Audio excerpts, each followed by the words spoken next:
Hello everyone, welcome to boot chemistry.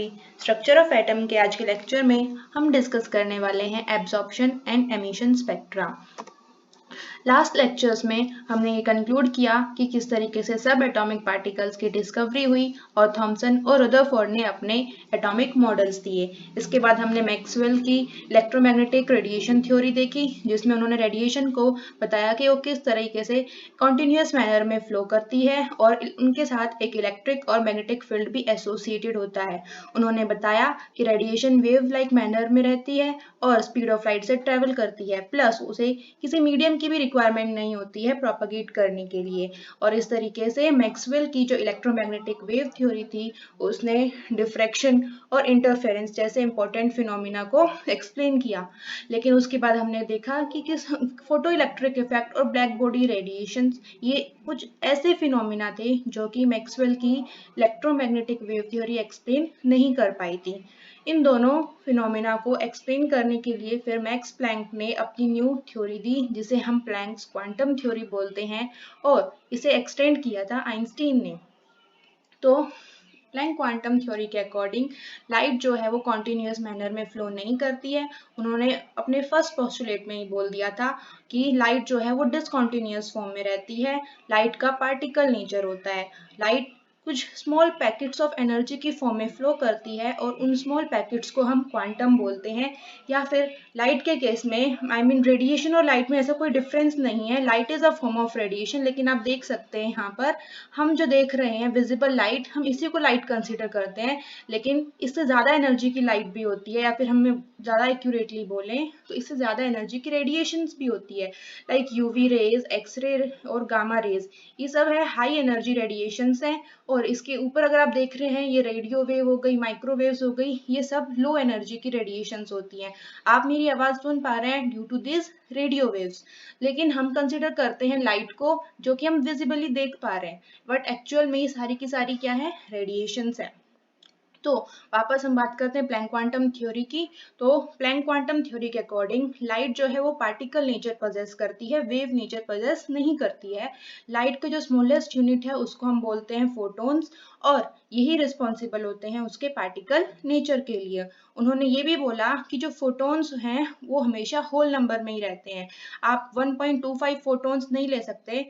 Photons जो होंगे वो हमेशा एन, अगर आप बात करें एनर्जी के टर्म्स में, तो एनर्जी हमेशा डायरेक्टली प्रोपोर्शनल रहती है फ्रीक्वेंसी के। मींस एनर्जी है रेडिएशन की, वो फ्रीक्वेंसी पे डिपेंड करती है। लेकिन हम मैक्सवेल की जो क्लासिकल थ्योरी की बात करें तो उन्होंने क्या कंसिडर किया था कि एनर्जी इंटेंसिटी के ऊपर डिपेंड करती है, जो कि बिल्कुल बाद में गलत प्रूव हुआ था as per photo electric effect and black body radiation. तो जो प्लैंक क्वांटम थ्योरी थी उसके अकॉर्डिंग उन्होंने फोटो इलेक्ट्रिक इफेक्ट को बहुत ही अच्छे से एक्सप्लेन किया, और आइंस्टीन ने एक फैंसी टर्म यूज की थी, work function, which was nothing but the threshold energy. तो थ्रेशोल्ड एनर्जी या वर्क फंक्शन क्या था, that is minimum energy required to eject the photo electrons. तो यहाँ पे ये था हमारा वर्क फंक्शन, और उन्होंने कंक्लूड किया था कि काइनेटिक एनर्जी है किसी भी इलेक्ट्रॉन की, वो डिपेंड करती है फ्रीक्वेंसी ऑफ रेडिएशन एमिटेड पे। मींस रेड लाइट है, मान लीजिए हम एक मेटल लेते हैं, पोटेशियम मेटल, तो रेड लाइट का आप कितना ही ज्यादा अमाउंट ले लीजिए, अगर रेड लाइट है उसकी एनर्जी थ्रेशोल्ड एनर्जी के इक्वल नहीं है तो वो इलेक्ट्रॉन को इजेक्ट नहीं कर पाएगी।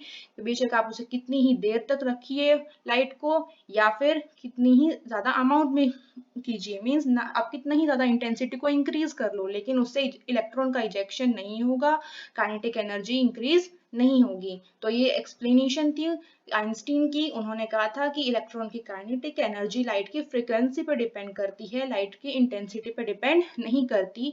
हाँ, लाइट की जो इंटेंसिटी है वो नंबर ऑफ फोटो इलेक्ट्रॉन को जरूर अफेक्ट करेगी। और उन्होंने जो रिलेशन दिया था that was h nu is equals to h nu naught plus half m v square. Means इसका क्या हुआ कि जितनी भी लाइट दी जाएगी that will be equals to h nu, उसमें से कुछ लाइट का अमाउंट है जिसको हम थ्रेशोल्ड एनर्जी बोल दें या फिर वर्क फंक्शन बोल दें, वो इलेक्ट्रॉन्स को बाहर निकालने के लिए यूज किया जाएगा। सिर्फ वो मेटल के अंदर या फिर एटम है उसका न्यूक्लियस का जो अट्रैक्टिव फोर्स है उसको ओवरकम करने के लिए जिस एनर्जी की रिक्वायरमेंट होती है उसे हम बोल देते हैं थ्रेशोल्ड एनर्जी।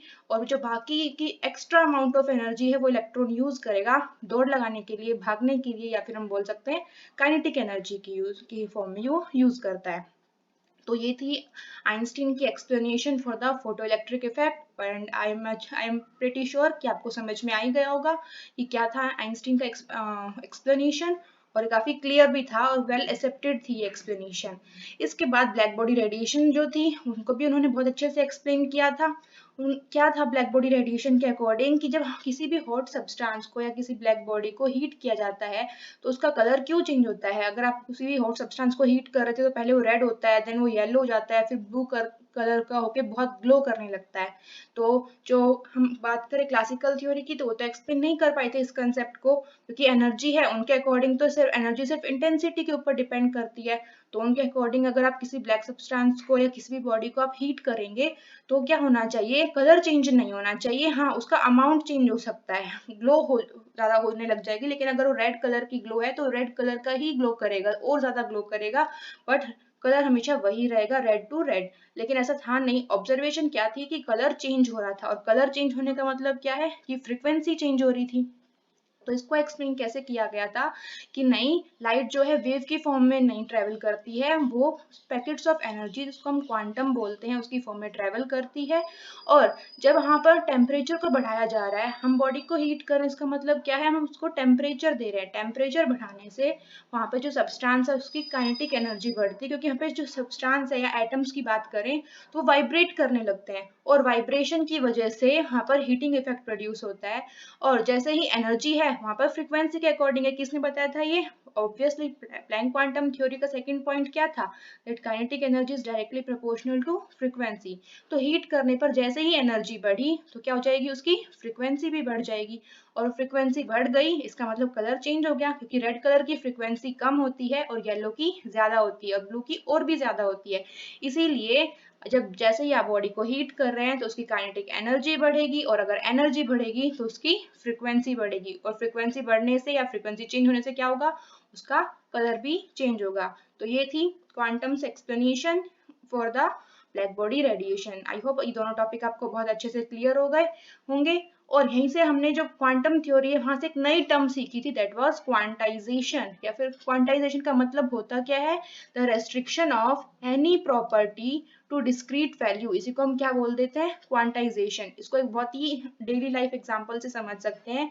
ये जो आपको दिख रही है ये मैक्सवेल एक्सप्लेनेशन दिख रही है फॉर द लाइट रेडिएशन। तो मैक्सवेल ने क्या कहा था, मैक्सवेल ने कहा था कि लाइट जो है कॉन्टिन्यूअस मैनर में चल रही है। मीन्स अगर आप यहाँ से स्टार्ट करेंगे तो मतलब ये लगा लीजिए आप एक स्नेक की तरह मूवमेंट करें, तो स्नेक जो है कैसे मूवमेंट करता है, बिल्कुल इस तरीके से कॉन्टिन्यूअस फॉर्म में मूव कर रहा है, दिख रहा है आपको, है ना। लेकिन अगर एक फ्रॉग है तो फ्रॉग कैसे मूवमेंट करता है, वो जंपिंग करेगा। तो जंपिंग करेगा तो वो या तो वो इस पॉइंट के ऊपर है, या फिर वो नेक्स्ट यहाँ पर होगा, नेक्स्ट स्टेयर्स के ऊपर होगा, या फिर इससे अगली सीढ़ी के ऊपर होगा। मीन्स इसके बीच में कोई लेवल नहीं है। ऐसे ही बात होती है हम बात करें लाइट रेडिएशन की या फोटोन्स की। फोटोन्स क्या था, याद है ना आपको, जो स्मॉल पैकेट्स ऑफ एनर्जी है उसी को हम फोटोन्स बोल रहे थे। तो मैं क्या बोल रही हूँ यहाँ पर, या तो आप इसी पॉइंट पर लाई करेंगे या फिर आप नेक्स्ट स्टेप लेंगे तो यहाँ पर इस पोजीशन के ऊपर लाई करेंगे या फिर इस पे, लेकिन ये जो बीच का है यहाँ पर आप लाई नहीं कर सकते। इसी तरीके से फोटोन्स की हम बात करें तो पूरा एक पैकेट है, तो या तो वो एक पैकेट होगा या दो पैकेट होंगे या तीन पैकेट्स होंगे। ऐसा नहीं है कि यहाँ पर आप 1.25 या 1.5 पैकेट ले रहे हैं। यानी कि आप मान लीजिए ये जो हाइट है ये 1 मीटर है, यहाँ से टोटली 2 मीटर हो गई, ये वाली हाइट नीचे से देखी तो 3 मीटर है। तो मैं ये बोलूंगी कि आप 1.25 हाइट के ऊपर स्टैंड कर ही नहीं सकते। या तो आप 1 मीटर ग्राउंड जीरो लेवल से देखे, या तो आप 1 मीटर की हाइट पर स्टैंड करेंगे या फिर 2 मीटर की हाइट पर स्टैंड करेंगे। तो ये क्या हो गया, क्वांटाइजेशन हो गया। तो इसी तरीके से क्वांटाइजेशन की जो टर्म है ये आई थी फोटोन से, ठीक है। और इसके अंदर क्या बताया गया था कि एक फोटोन है वो अपनी सारी की सारी एनर्जी ट्रांसफर कर देता है इलेक्ट्रॉन को, और इसी तरीके से वो इजेक्ट कराता है इलेक्ट्रॉन को। तो ये था आपका फोटो इलेक्ट्रिक इफेक्ट का शॉर्ट रिकैप। ओके, तो ये जो दो एक्सपेरिमेंट्स थे, कौन कौन से, मैं बात कर रही हूँ मैक्सवेल की थ्योरी की, जिनमें उन्होंने कंक्लूड किया था कि किस तरीके से डिस्पर्जन और इंटरफेरेंस फिनोमिना होते हैं। और मैं बात कर रही हूँ आइंस्टीन और प्लैंक क्वांटम थ्योरी की, जिसमें उन्होंने बताया था कि किस तरीके से फोटो इलेक्ट्रिक इफेक्ट और ब्लैक बॉडी रेडिएशन है, इनकी एक्सप्लेनेशन दी थी। तो इनसे हम क्या कंक्लूड करें कि लाइट क्या सिर्फ और सिर्फ वेव नेचर पोजेस करती है, या फिर लाइट सिर्फ पार्टिकल नेचर पोजेस करती है? क्या ऐसे हम डिसाइड कर सकते हैं? तो मुझे तो नहीं लगता कि हम कर सकते हैं। खैर, इसके बाद एक साइंटिस्ट आए बोर, उन्होंने अपना खुद का एक ओपिनियन दिया। तो उन्होंने तो क्या कंसीडर किया था कि नहीं, लाइट सिर्फ पार्टिकल नेचर ही पोजेस करती है, और इसी के ऊपर उन्होंने आगे अपनी फर्दर स्टडी की। खैर, जो लेटेस्ट होता है हम उसी को देख के चलते हैं। आजकल आपको पता है जो वेव थ्योरी है ये पहले आई थी, मैक्सवेल ने जो दी थी। और उस टाइम की बात करें, बोर के टाइम की बात करें, तो जो पार्टिकल नेचर की थ्योरी थी वो लेटेस्ट थी। और पार्टिकल नेचर की थ्योरी में क्या कहा गया था कि लाइट जो है वो कॉन्टिन्यूअस मैनर में फ्लो करती ही नहीं है। तो प्लैंक ने अपने फर्स्ट पोस्टुलेट में ही जो मैक्सवेल की थ्योरी थी उसको गलत कंसीडर कर दिया था। तो मेरे ख्याल से उस टाइम बोर के लिए ये कंसिडर करना ठीक ही था कि उन्होंने कहा कि लाइट जो है वो पार्टिकल नेचर ही पोजेस करती है। But for us, for the time being, हमें पता है कि कुछ फिनोमेना लाइट जो है वो अपने डिस्पर्जन या इंटरफेरेंस है उसको एक्सप्लेन कर रही है due to its wave character, and कुछ phenomena like photo electric effect and black body radiation वो एक्सप्लेन कर पा रही है due to its particle nature. इसीलिए हम बात करेंगे कि लाइट है उनका ड्यूअल कैरेक्टर होता है, means it is wave as well as particle. जब वो मैटर के साथ इंटरेक्ट करती है, matter means anything which has a mass and occupy a space, जब वो मैटर के साथ इंटरेक्ट कर रही है, यानी कि जब मैंने कहा कि वो मेटल बॉडी है, मेटल बॉडी के ऊपर इलेक्ट्रॉन होते हैं और लाइट उसके ऊपर स्ट्राइक करती है और इलेक्ट्रॉन को इजेक्ट कराती है, मींस मैं बात कर रही हूँ फोटो इलेक्ट्रिक इफेक्ट की। तो जब मैटर के साथ इंटरेक्ट कर रही है तो उस टाइम वो बिहेव करती है एक पार्टिकल की तरह, लेकिन जब वो प्रोपगेट करती है और कुछ अपने प्रोपगेटरी फिनोमिना शो करती है, उस टाइम लाइट बिहेव करती है एज अ वेव। सो अब हम इतने लाइट में इंटरेस्टेड क्यों थे? हम तो अपना स्ट्रक्चर ऑफ एटम की बात कर रहे हैं, तो सीधा हम एटम से लाइट पे क्यों जंप कर गए? हमें तो इलेक्ट्रॉन से मतलब होना चाहिए था, हम इलेक्ट्रॉन से मतलब रखते, प्रोटॉन से मतलब रखते, न्यूक्लियस से मतलब रखते। हम लाइट पे इतना ज्यादा डिपेंडेंट क्यों हैं, क्यों इंटरेस्टेड है इसमें? क्यों? Because some microscopic particles like electrons also exhibit this wave particle duality. तो ये ड्यूअलिटी वर्ड मुझे लगता है आपको समझ में आ ही गया होगा। आपको पता ही आजकल तो फोन है वो भी ड्यूअल सिम के होते हैं, तो ड्यूअल का मतलब क्या होता है? दोनों। तो लाइट है उसके दोनों कैरेक्टर होते हैं, वेव भी और पार्टिकल भी। इसी तरीके से इलेक्ट्रॉन है उसके भी दोनों कैरेक्टर्स होते हैं, वेव भी और पार्टिकल भी। खैर, इनको हम तो और एक थोड़ा इलेबोरेट करने वाले हैं, लेकिन उससे पहले हम समझ लेते हैं कुछ स्पेक्ट्रा के बारे में। तो आज का जो हमारा टॉपिक है दैट इज एटॉमिक स्पेक्ट्रा। तो स्पेक्ट्रा जो वर्ड है ये बहुत ही एलियन टर्म नहीं है, ये भी इसने आपने इसको पहले पढ़ा हुआ है। सो जो स्पेक्ट्रा है हम इसे क्यों पढ़ रहे हैं? Because it behaves as a evidence for the quantized electronic energy levels. तो अभी हम ये देखना है कि जो एटॉमिक स्पेक्ट्रा है किस तरीके से एक्सप्लेन करने वाले हैं क्वांटाइजेशन को। आपने देखा होगा कि हम क्वांटाइजेशन की ही बात कर रहे हैं, और क्वांटाइजेशन क्या होता है? Restriction of any property to discrete values. कोई भी प्रॉपर्टी है जब उसकी वैल्यू डिस्क्रीट हो जाए उसी को हम क्या बोलते हैं? क्वांटाइजेशन बोलते हैं। चलिए, तो हम बात करते हैं एटॉमिक स्पेक्ट्रा की। इस डायग्राम से आप क्या देख रहे हैं? एक व्हाइट लाइट है, इसको जैसे ही प्रिज्म से पास किया जा रहा है तो यहाँ पर हो रहा है रिफ्रैक्शन, और रिफ्रैक्शन की वजह से ये व्हाइट लाइट है ये डिस्पर्स हो रही है इनटू 7 कलर्स। ठीक है, तो क्या हम इसको स्पेक्ट्रा कंसीडर कर सकते हैं? बिल्कुल कर सकते हैं। चलिए, so when a beam of light is deviated or refracted from its original path as it passes from one medium to another, क्यों होता है ये रिफ्रैक्शन, क्यों होता है ये डिफ्रैक्शन, या फिर हम बोल सकते हैं यहाँ पे स्प्लिटिंग क्यों हुई? Due to refraction. यहाँ पर लाइट है, यहाँ पर इसके अंदर भी 7 कलर्स हैं, लेकिन जैसे ही यहाँ पर ग्लास में पास कर रही है तो यहाँ हो गया मीडियम चेंज, और मीडियम चेंज होने की वजह से यहाँ पर जो डिफरेंट वेवलेंथ्स है उनकी स्पीड भी चेंज हो जाएगी, और अब यहाँ पर अलग अलग एंगल से डेविएट करेंगे। यहाँ पर एक तो डेविएशन हो रहा है, वापस इस इंटरफेस के ऊपर इस पॉइंट के ऊपर दोबारा से मीडियम चेंज हो रहा है। यहाँ पर एयर टू ग्लास था और यहाँ पे glass to back to air हो गया, तो इसी वजह से यहाँ पर डेविएशन हो रहा है। हर वेवलेंथ का अपना अलग अलग डेविएशन एंगल होता है। तो इसी वजह से लाइट है पूरी स्कैटर हो जाती है। वेल आपको ये सारा फिनोमिना बहुत अच्छे से आता ही है, फिजिक्स में आपने सब कुछ पढ़ रखा है। तो खैर हमें ये नहीं देखना कैसे हो रहा है, हमें ये देखना है कि क्यों हो रहा है ये डिफ्रैक्शन, क्यों हो रहा है यहाँ पर स्पेक्ट्रा की फॉर्मेशन। चलिए, तो हमें पता ही है लाइट किसका काफी सारे कलर्स होते हैं। इसमें आपने एक चीज और क्या देखी, जो रेड कलर है ये सबसे ऊपर आ रहा है और इसका डेविएशन सबसे कम है। वहीं अगर आप वायलेट कलर की बात करेंगे तो इसका डेविएशन सबसे ज्यादा है, और जो वायलेट कलर है इसकी वेवलेंथ सबसे शॉर्टेस्ट है और रेड की वेवलेंथ सबसे लॉन्गेस्ट है आउट ऑफ आ 7 कलर्स। ठीक है, ये बात हो गई एटॉमिक स्पेक्ट्रा के, सिर्फ ये शॉर्ट सा इंट्रो था। ठीक है, क्योंकि यहाँ तक आपने पढ़ा हुआ है, मैंने कुछ नया नहीं बताया अब तक आपको स्पेक्ट्रा के बारे में। चलिए, तो अब नया क्या पढ़ने वाले हैं, नया हम ये पढ़ने वाले हैं कि स्पेक्ट्रा को भी हम फर्दर डिवाइड करने वाले हैं into emission and absorption spectra. So emission spectra है वो भी आगे और डिवाइड करेंगे उसको into continuous spectra and line spectra.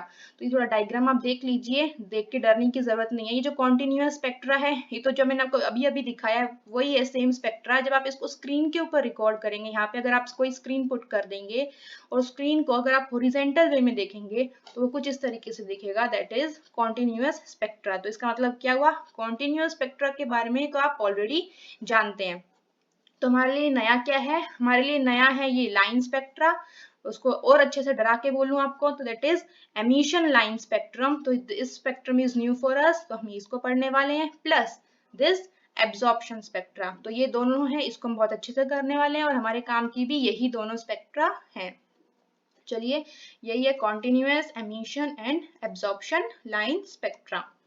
Okay, तो बात करते हैं हम अपने कॉन्टिन्यूअस स्पेक्ट्रा की। This is just for general knowledge कि स्पेक्ट्रा है हमारा, जो विजिबल स्पेक्ट्रा है उसकी फ्रीक्वेंसी रेंज कहाँ से कहाँ तक लाई करती है।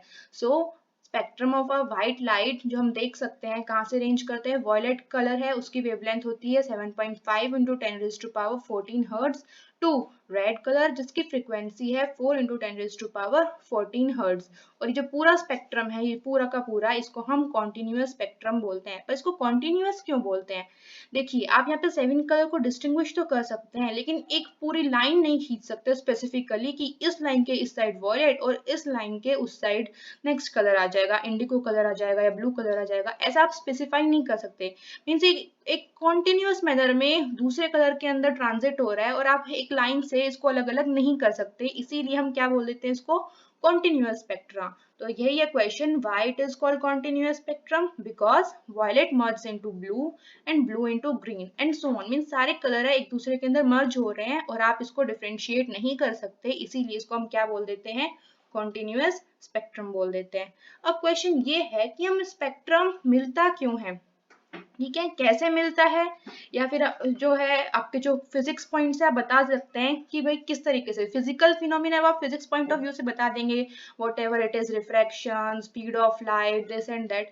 लेकिन एक्चुअल में अगर हम एटॉमिक लेवल की बात करें, क्योंकि हम क्या पढ़ रहे हैं, स्ट्रक्चर ऑफ एटम, तो एटॉमिक लेवल पे अगर हम बात करें तो हमें एटॉमिक स्पेक्ट्रा मिलता क्यों है, why do we get an atomic spectra.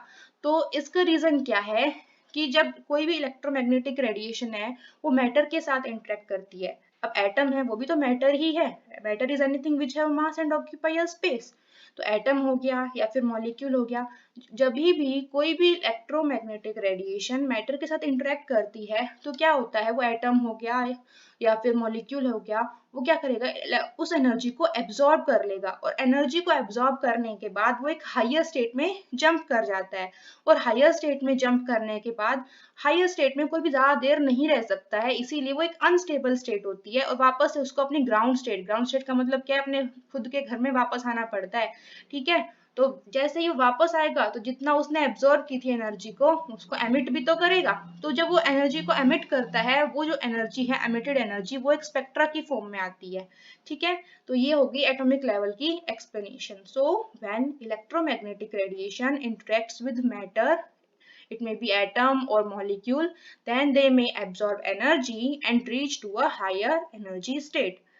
फिर क्या होगा, with higher energy these are in a unstable state, ये एक unstable state में है, and for returning to their normal state the atoms and molecule emit radiation in various region of the electromagnetic spectrum। यहाँ पर जो term देख लीजिए, यहाँ पर क्या टर्म यूज की गई है, यहाँ पर emit, और ये एमिट वर्ड है, यहीं से हम पूरा स्पेक्ट्रा पढ़ रहे हैं। जब हमने कॉन्टिन्यूअस स्पेक्ट्रा पढ़ा है वो किसका पार्ट है, एमिशन स्पेक्ट्रा का। We have divided emission spectra into line spectra and continuous spectra. तो एक्चुअल में हम अपने first spectra that is continuous spectra के अंदर ट्रांजिट कर चुके हैं। इसका मतलब क्या है कि हम एमिशन स्पेक्ट्रा ऑलरेडी पढ़ रहे हैं। लेकिन फिर भी थोड़ी सी अच्छी वाली डेफिनेशन देख लेते हैं एमिशन स्पेक्ट्रा की। तो that is when the radiation emitted from a source is passed directly through the prism and then received on the photographic plate, उसको हम क्या बोल देते हैं, एमिशन स्पेक्ट्रा। देखिए ये कोई भी बॉडी है, ब्लैक बॉडी या फिर मुझे ग्लोइंग बॉडी बोल दे तो भी कोई दिक्कत नहीं है यहाँ पर। तो ये कोई भी ग्लोइंग बॉडी है, इसको जैसे इस लाइट को डायरेक्टली प्रिज्म से पास किया गया और उसके बाद लाइट है उसको डिस्पर्स कर देती है प्रिज्म। तो यहाँ पे जो पूरा का पूरा स्पेक्ट्रा मिला है स्क्रीन के ऊपर, उसको हम क्या बोल देते हैं, continuous spectra. This is your VIBGYOR, violet, indigo, blue, green, yellow, red और orange red. So this is your full continuous spectra. आप देख सकते हैं यहाँ पे ऐसे लाइन डाल के आप ये नहीं बोल सकते कि इससे इधर वायलेट इससे उधर इंडिगो है, ऐसा नहीं कर सकते। सारे के सारे कलर एक दूसरे के अंदर मर्ज हो रहे हैं, that is why it is a continuous spectra. चलिए, तो एमिशन स्पेक्ट्रा का first part that is continuous spectra वो हम कर ही चुके हैं। तो it is the spectra which is obtained when white light is passed through a prism. तो लाइट को डायरेक्टली प्रिज्म से पास किया और उसको फोटोग्राफिक प्लेट के ऊपर ले लिया, तो उसको हम क्या बोलते हैं, कॉन्टिन्यूअस स्पेक्ट्रा। कैसे मिलता है, when the radiation emitted from a source is passed directly through the prism and then received on the photographic plate, इसी को हम क्या बोल देते हैं, एमिशन स्पेक्ट्रा। या फिर एक और अच्छी डेफिनेशन क्या हो सकती है, it is the spectra obtained by emission of electromagnetic radiation to the atoms, ions और मॉलिक्यूल्स ऑफ अ सैंपल। तो इसको थोड़ा सा और देखते हैं, यहाँ भी वही दिखा रखा है मैंने, कॉन्टिन्यूअस स्पेक्ट्रा, ये मोर फैंसी टर्म क्या बोलेंगे हम इसको, कॉन्टिन्यूअस एमिशन स्पेक्ट्रा। चलिए अब हम बात करते हैं लाइन स्पेक्ट्रा की, यही है और मेन टॉपिक। तो लाइन स्पेक्ट्रा क्या है, ये तो हर एटम का अपना एक फिंगरप्रिंट होता है, जैसे कि आपका थंबनेल है, यानी कि आपका अंगूठा है, आपका थंब इम्प्रेशन है, ऐसे ही हर एलिमेंट का, हर एटम का अपना एक लाइन स्पेक्ट्रा होता है, अपना एक इम्प्रेशन होता है, थंब इम्प्रेशन होता है। चलिए इसके अंदर क्या होता है, यहाँ पर सीधा लाइट को नहीं किया है मैंने, यहाँ पे लिया है कोई भी गैस, मान लीजिए यहाँ पर मैंने लिए हैं सोडियम गैस के, सोडियम वैसे मेटल होता है लेकिन मेटल है तो क्या हो गया, उसको भी हम गैसियस फेज में ले सकते हैं, क्योंकि आफ्टर ऑल मेटल बेशक है लेकिन है तो वो मैटर ही, और मैटर की कितनी फॉर्म होती है, 3 form, solid, liquid and gas. तो सोडियम के वेपर्स ले लिए मान लीजिए, ठीक है, तो हॉट है और सोडियम के वेपर्स हैं, उनको जब आप हीट करेंगे तो क्या होगा, वहां से याद होगा आपको, आपने फर्स्ट जो एक्सपेरिमेंट किया था इस चैप्टर के अंदर, क्रूक ट्यूब के अंदर कैथोड रे एक्सपेरिमेंट, जब 10,000 वोल्ट के ऊपर और बहुत ही लो प्रेशर के ऊपर उस ग्लास ट्यूब के अंदर गैस को रखा गया था, तो क्या हुआ था, ग्लो प्रोड्यूस हुई थी। तो सेम ऐसी कंडीशंस रखी गई है, यहाँ भी बहुत हाई टेम्परेचर रखा गया है, बहुत हाई वोल्टेज रखी गई है।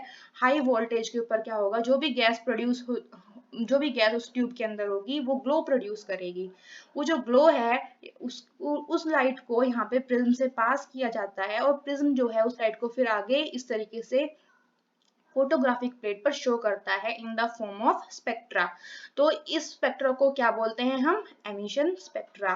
तो चलिए यहाँ पर क्या हुआ है, the spectra of atom in the gas phase, ये गैस फेज था, emit light only at specific wavelengths with a dark space between them। ये देखिए कॉन्टिन्यूअस मैनर में नहीं है, यहाँ पर क्या है, पूरा ब्लैक है, डार्क स्पेस है, फिर बीच में एक लाइन आ गई, फिर पूरा डार्क स्पेस है, फिर बीच में एक लाइन आ गई, कुछ इस तरीके से है। यहाँ पे पूरा डार्क स्पेस, फिर एक लाइन आ गई, ठीक है, इसीलिए इसको क्या बोल देते हैं हम, लाइन स्पेक्ट्रम। तो यहाँ पर क्या हो रहा है, the spectra of atom in the gas phase emit light only at specific wavelengths with dark spaces between them. Such spectra are called line spectra because the emitted radiation is identified by the appearance of bright lines in the spectra। तो यहाँ पे जो bright lines है यही इसकी actual में thumb impression है, किसका, मतलब अगर मैं बोलती हूँ कि सोडियम को आप कैसे आइडेंटिफाई करेंगे, तो जो सोडियम वेपर्स होते हैं वो हमेशा दो येलो लाइंस देंगे। जैसे ही आपको पूरी की पूरी ब्लैक स्क्रीन दिखे और सिर्फ दो येलो लाइंस दिखेंगी, तो आप समझ जाएंगे कि यस, जो आपने गैस भरी है दैट इज सोडियम। ठीक है, तो यहाँ पर यही लिखा हुआ है, each line in the spectrum corresponds to a particular wavelength and is a unique characteristic of each element. जैसे कि यूनिक आईडी होती है ना, आपकी आधार को बोल देते हैं कि यूनिक आईडी, ऐसे ही जो लाइन है ये एक पर्टिकुलर वेवलेंथ के ऊपर ही दिखेगी, ऐसा नहीं कहीं भी दिख जाएगी आपको, ऐसा नहीं होता। यहाँ पर नंबर है कि अगर 240 नैनोमीटर के ऊपर दो ग्रीन लाइन दिखेगी then it is element X, अगर 4000 नैनोमीटर के ऊपर दो येलो लाइन दिखेगी then that element is Y. इस तरीके से हर एलिमेंट की एक अपनी कैरेक्टरिस्टिक वेवलेंथ होती है, तो उनकी एक यूनिक कैरेक्टरिस्टिक क्या हो गया, इनका लाइन स्पेक्ट्रम। इसीलिए इनको क्या कंसिडर किया जाता है, एज फिंगरप्रिंट, और हर एलिमेंट का अपना फिंगरप्रिंट होता है। हर एलिमेंट का लाइन स्पेक्ट्रा दूसरे एलिमेंट के लाइन स्पेक्ट्रा से अलग होगा, just like a human being. So the spectra of the elements are described as their fingerprints, differing from each other like the fingerprints of the human beings.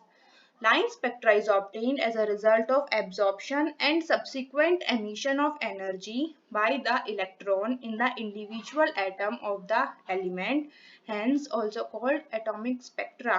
तो यहाँ पर होता क्या है, ये जो यहाँ पर आपने गैस फिल की है, इसके अंदर जब आपने बहुत ज्यादा हाई वोल्टेज दिया है, तो उन्होंने क्या किया है, हाई वोल्टेज देने से क्या हो रहा है, वो एनर्जी एब्जॉर्ब कर रहा है, हीट कर रहे हैं आप उसको, तो उसने एनर्जी एब्जॉर्ब की। लेकिन एनर्जी एब्जॉर्ब करने के बाद क्या, एक्साइटेड स्टेट में ज्यादा देर नहीं रह सकता, कोई भी एटम है, इलेक्ट्रॉन की बात कर लें, तो एक्साइटेड स्टेट में ज्यादा देर नहीं रह सकता, वापस से अपने ग्राउंड पोजिशन के ऊपर आएगा। और जब वो अपनी ग्राउंड पोजीशन के ऊपर आता है तो लाइट को एमिट करता है in the form of radiation, and हम जो है उसको डिटेक्ट करते हैं in the form of emission spectra on the photographic plate. चलिए अब हम बात कर लेते हैं अपने नेक्स्ट स्पेक्ट्रा की, दैट इज एब्जॉर्प्शन स्पेक्ट्रा। तो एब्जॉर्प्शन स्पेक्ट्रा के अंदर क्या होता है, यहाँ पर हमने कोई भी बॉडी ली है, यहाँ पर कोई भी ग्लोइंग बॉडी है, एक्चुअल में स्पेक्ट्रा हम इस सोर्स का नहीं लेने वाले, हम स्पेक्ट्रा लेने वाले हैं इस गैस का। याद होगा वहां पर हमने एक हॉट गैस ली थी, काफी हाई टेम्परेचर था, लेकिन यहाँ पर एक कूल गैस ले रखी है और यहाँ पर ये ग्लो नहीं कर रही है, हमने एक सोर्स लगाया है, वो जो सोर्स है वहां से जो ठंडी गैस है यहाँ से लाइट को एब्जॉर्ब करेगी, और क्योंकि इसने लाइट को एब्जॉर्ब कर लिया, बाकी जो लाइट है वो यहाँ से प्रिज्म से पास हो जाएगी।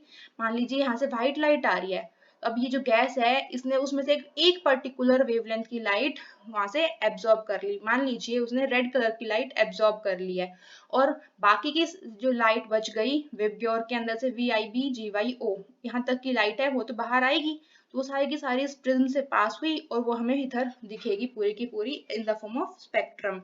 लेकिन जब स्पेक्ट्रम पे अगर आप देखेंगे तो वहां पर क्या होगा कि रेड लाइट मिस रहेगी, तो हम क्या पता कंक्लूड करेंगे कि यहाँ पे जो भी आपने गैस ली है ना, इसने क्या किया है, रेड लाइट को एब्जॉर्ब कर लिया है। तो मेरे ख्याल से कंसेप्ट आपको क्लियर हो ही गया है। तो चलिए थोड़ा सा डेफिनेशन भी देख लेते हैं।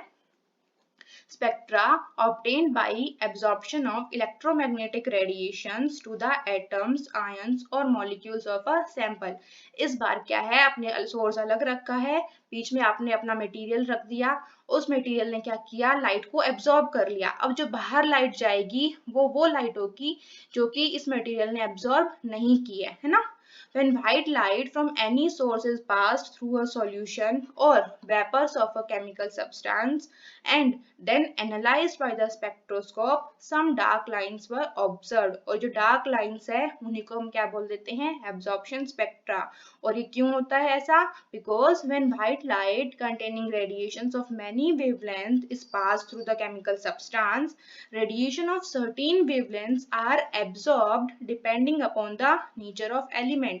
ये भी किसके ऊपर डिपेंड कर रहा है, एलिमेंट के नेचर के ऊपर। तो क्या हम इसको फिंगरप्रिंट बोल सकते हैं, मेरे ख्याल से तो बोल ही सकते हैं, क्योंकि यहाँ भी हर एलिमेंट का अपना एक कैरेक्टरिस्टिक रीजन होता है एब्जॉर्ब करने के लिए, राइट। तो इसीलिए क्या होगा, ये बिल्कुल जस्ट कॉम्प्लीमेंट्री है किसके, लाइन स्पेक्ट्रा के। तो अगर आप किसी भी एक एलिमेंट है उसका आप लाइन स्पेक्ट्रा ले रहे हैं, लाइन एमिशन स्पेक्ट्रा ले रहे हैं और एब्जॉर्प्शन स्पेक्ट्रा, तो यहाँ पर जो लाइन एमिशन स्पेक्ट्रा में आपको दिख रही है वही इसके एब्जॉर्प्शन स्पेक्ट्रा से मिस होगी। क्यों? क्योंकि जस्ट अपोजिट कंसेप्ट है। Okay, so dark lines were at the same place where colored lines were obtained in the emission spectra। तो ये हम कंक्लूड कर सकते हैं, बिल्कुल कर सकते हैं, कोई दिक्कत नहीं है यहाँ तक भी। चलिए, तो ये तीनों जो हमने स्पेक्ट्रा देखे फटाफट से एक बार फिर से रिवाइज कर लेते हैं। कोई भी अगर आपने सोर्स रखा है यहाँ पर और उसको डायरेक्टली आपने प्रिज्म से पास कर दिया तो हमें क्या मिलता है? एक कॉन्टिन्यूअस स्पेक्ट्रम मिलता है। डायरेक्टली प्रिज्म से पास किया लाइट रेडिएशन को तो हमें मिलेगा एक कॉन्टिन्यूअस स्पेक्ट्रा। इसके बाद क्या किया?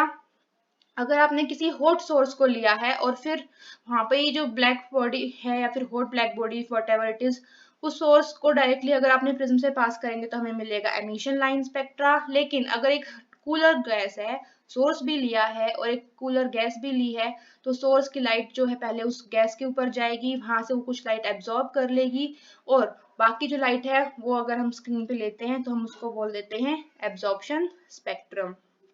चलिए, अगर अब हमें स्पेक्ट्रम क्लियर हो ही गया है तो अब हम बात कर लेते हैं हाइड्रोजन के बारे में। क्यों हाइड्रोजन ही? क्यों?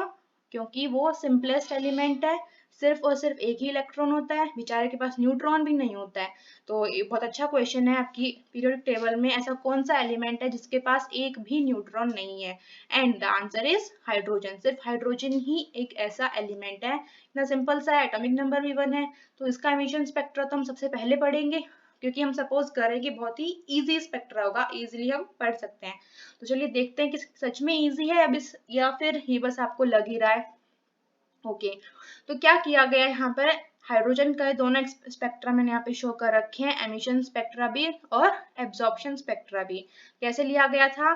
जब सिंपल है, एमिशन स्पेक्ट्रा लेने के लिए क्या करना पड़ेगा? हाई टेम्परेचर चाहिए। So when an electric discharge is passed through a gaseous hydrogen, the hydrogen molecule क्या होंगे? सबसे पहले टूटेंगे, किसके अंदर? हाइड्रोजन एटम के अंदर। और उसके बाद क्या होगा? हाइड्रोजन एटम के अंदर टूटने के बाद वहां से एक्साइटेशन होता है, एक्साइटेशन के बाद वापस से अपने ग्राउंड स्टेट में आता है, तभी तो हमें एमिशन स्पेक्ट्रा मिलेगा। तो यही हो रहा है यहाँ पे, hydrogen molecules will dissociate and the energetically excited hydrogen atom produced emit electromagnetic radiation. और जैसे ही जो हाइड्रोजन एटम प्रोड्यूस हुए उनकी एनर्जी ज्यादा हो जाएगी और फिर वापस से एनर्जी अपनी लोअर एनर्जी स्टेट में आएंगे और लाइट को एमिट करेंगे, निकालेंगे, ठीक है, in the form of electromagnetic radiation. और किसकी फॉर्म में? Discrete frequency. जैसे यहाँ पे डिस्क्रीट वर्ड यूज हो गया तो आपको याद आना चाहिए क्वांटाइज्ड, ठीक है। So the spectrum obtained by examining the spectrum through a spectroscope is emission spectrum of hydrogen. तो स्पेक्ट्रोस्कोप क्या है? वो इंस्ट्रूमेंट जिससे कि हम स्पेक्ट्रम को ऑब्जर्व करते हैं। तो यहाँ पर जब इसको देखा गया तो देखिए ये है पूरा स्पेक्ट्रम, इसके अंदर एक इलेक्ट्रॉन से कितनी, आप सोच रहे थे कितनी ही लाइंस आएंगी? एक इलेक्ट्रॉन है तो मेरे ख्याल से तो एक ही लाइन आती, लेकिन ऐसा हुआ नहीं। देखिए यहाँ पर काफी सारी लाइंस दिख रही है, मेरे को तो फिलहाल के लिए 5 लाइन दिख रही है ना? 5 लाइन दिख रही होगी आपकी, 1 2 3 4 एंड 5, 5 लाइन दिख रही है आपको एमिशन स्पेक्ट्रा में। और एब्जॉर्प्शन क्या होता है इसका? Just complementary. जो लाइन यहाँ पर आपको शो हो रही है वही लाइन एब्जॉर्प्शन में क्या होती है? मिसिंग होती है। तो यहाँ भी आप देख सकते हैं 5 ही लाइन नजर आ रही है, ठीक है। So the first 5 series of line that correspond to n1 equal 1 2 3 4 5 are known as। तो यहाँ पर जो 5 लाइंस दिख रही है ना, ये इतनी इजीली नहीं दिख रही है जैसे आप देख रहे हैं, बस आपको दिख गई।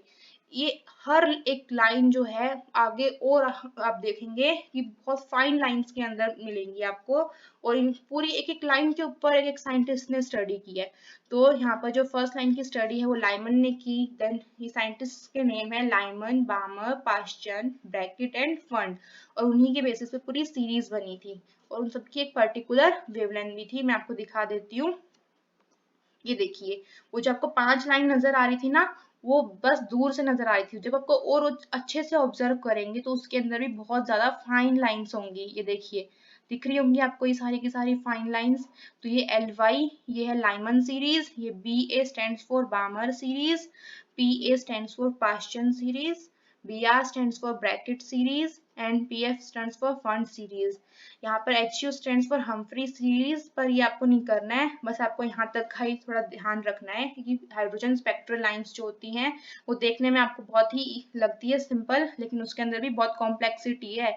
सोचिए अगर सिर्फ एक इलेक्ट्रॉन वाले एटम का एटॉमिक स्पेक्ट्रा इतना कॉम्प्लेक्स है, तो हमारी पीरियोडिक टेबल के अंदर कितने सारे एलिमेंट्स हैं और उनके पास कितने ज्यादा इलेक्ट्रॉन्स हैं, तो उनका स्पेक्ट्रा कितना कॉम्प्लेक्स होगा, है ना। चलिए, लेकिन हाइड्रोजन के केस में ये जो प्रॉब्लम है ये सॉल्व की थी रिडबर्ग ने। तो उन्होंने बताया था कि जो स्पेक्ट्रा है इतना फाइन लाइन से क्यों आता है और कब आता है। तो he was a Swedish spectroscopic sorry स्पेक्ट्रोस्कोपिस्ट, ठीक है। तो स्वीडन के थे वो, तो उनका नाम था जोहान्स रिडबर्ग। और उन्होंने पूरी जो लाइन थी निकालने के लिए कि भाई किस वेव नंबर के ऊपर, nu bar stands for wave number, क्या होता है, it will be equals to 1 over lambda, lambda का इनवर्स होता है। मींस हम इस फॉर्मूला से वेवलेंथ भी निकाल सकते हैं, न्यू बार की जगह क्या लिख देंगे हम, 1/लैम्डा। यहाँ पर N1 और N2 ये क्या है, ये एनर्जी लेवल को रिप्रेजेंट करते हैं कि इलेक्ट्रॉन जो है वो किस एनर्जी लेवल से किस एनर्जी लेवल की तरफ आ रहा है। तो ये हम बोर मॉडल में बहुत ही ज्यादा इलेबोरेट फॉर्म में पढ़ने वाले हैं। अभी के लिए बस आप ये देखिए कि हाइड्रोजन का जो स्पेक्ट्रा है वो भी इतना इजी नहीं है, despite of having only 1 electron, काफी कॉम्प्लेक्स है, इसको हम स्टडी करने वाले हैं। लेकिन यहाँ पर ये जो रिडबर्ग फॉर्मूला दिया गया है इसके बेसिस पे हम एक न्यूमेरिकल सॉल्व कर लेते हैं, ताकि आप एटलीस्ट ये फॉर्मूला है इसे रिटेन कर सकें। तो देखिए, what are the frequency and wavelength of a photon emitted during a transition state to n equals to 2। यहाँ पर क्या है, n की वैल्यूज दे रखी है आपको, n1 और n2 दोनों की वैल्यूज दे रखी है, और आपको बताना है फ्रीक्वेंसी और वेवलेंथ के बारे में। तो रिडबर्ग फॉर्मूला से हम क्या निकालते हैं, वेव नंबर निकालते हैं, वेव नंबर निकालते हैं, और वेव नंबर से हम लैम्डा तो इजीली निकाल सकते हैं। तो करना क्या है, यहाँ पर n1 की जगह आप 5 पुट करेंगे, ठीक है, क्योंकि यहाँ पर क्या हो रहा है, वो 5th एनर्जी लेवल से 2nd एनर्जी लेवल पे ट्रांजिट कर रहा है इलेक्ट्रॉन। तो इस ट्रांजिशन के अंदर हमें स्पेक्ट्रल लाइन की वेवलेंथ निकालनी है सबसे पहले, और अगर हम वेवलेंथ निकाल लेंगे तो फ्रीक्वेंसी तो इजिली निकाल ही सकते हैं, ठीक है। तो यहाँ पे न्यू बार की जगह आप रखेंगे यहाँ पे 1/लैम्डा, n1 को सब्स्टिट्यूट करेंगे by 5 and n2 is substituted by 2, therefore we will get lambda। और जैसे ही हमारे पास लैम्डा आ जाएगा तो फिर क्या निकाल सकते हैं हम, frequency, because nu is equals to c/लैम्डा। तो आई होप आप ये क्वेश्चन बहुत इजीली कर लेंगे। Thank you.